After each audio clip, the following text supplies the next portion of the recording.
All right, check it out. So we're gonna do a quick video on how to make oat grain spawn. To start off, fill up a pot with water. It doesn't really matter how much, as long as you can cover your oat grain. Toss it on the eye. I realize that's an awkward angle, but I'm working with what I got. Put it on high, and then you want this to get really hot, but it doesn't matter if it doesn't boil.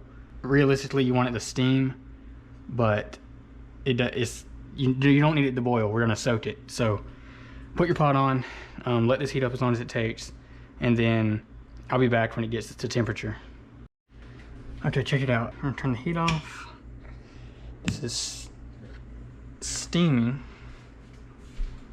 We're gonna take it out to the garage.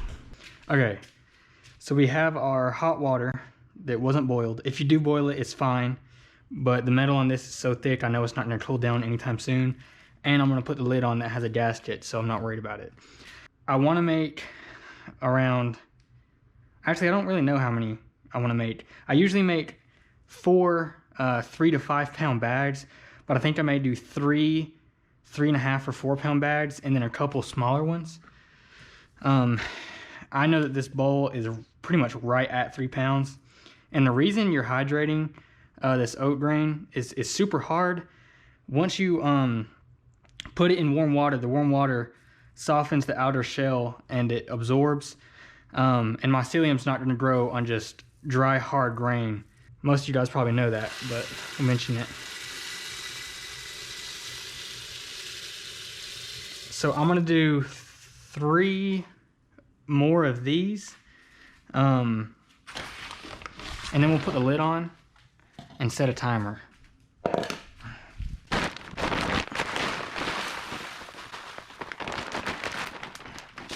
2. Yes, not about more, huh?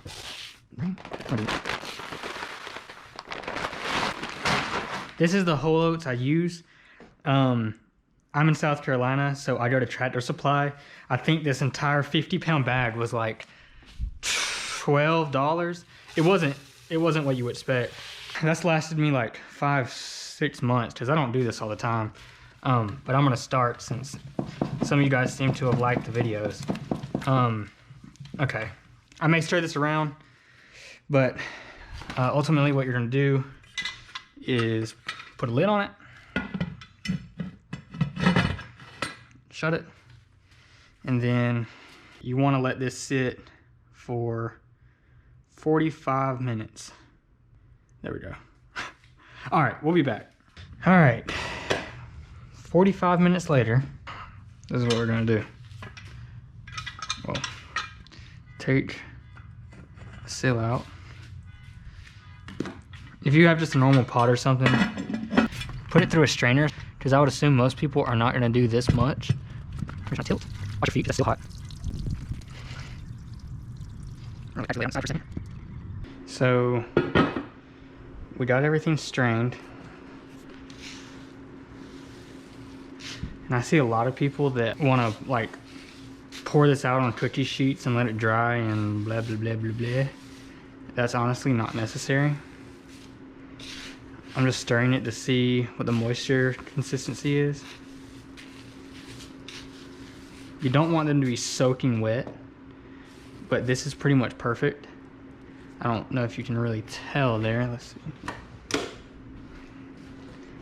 There's a little moisture on the outside, but I strained it to where there's no standing water in the bottom of the pot. So what we're gonna do now is grab a cup. I never used this one, but we'll wash it anyway later. So I have some bigger bags that I usually do 5-pound grain spawn with, and then some smaller ones that I do usually 2-pound grain spawn, sometimes 1.5, depending on how I'm feeling. And on that mention, I just got Blue Oyster liquid culture in.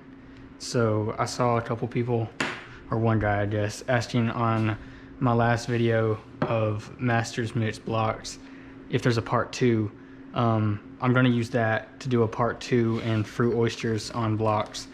I just had a lot going on in between now in the last couple of months. Anyway, so now grab my scale.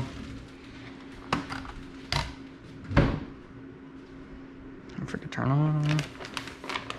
Okay. So we're just gonna scoop. Try not to get stuff on the sides. We're gonna wipe them down, but if you can help it, it makes your life a little bit easier. On the base, just has something on. About a pound. 2 pounds. 3 pounds. 4 pounds. We'll call that 4.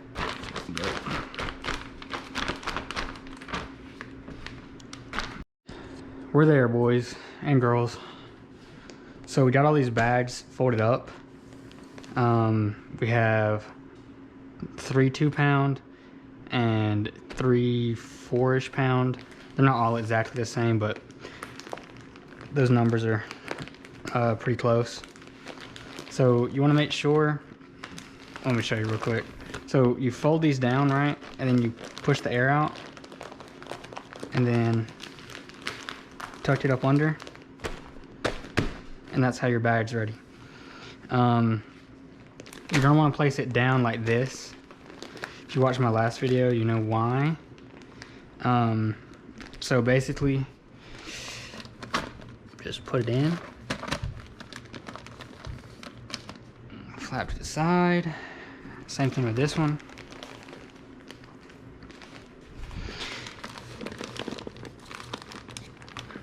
Boom.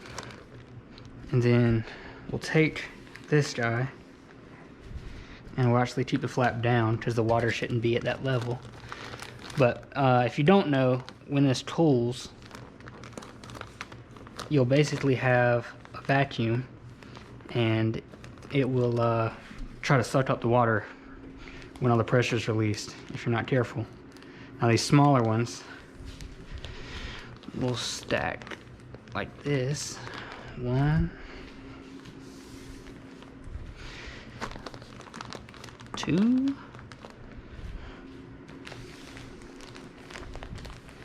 and 3.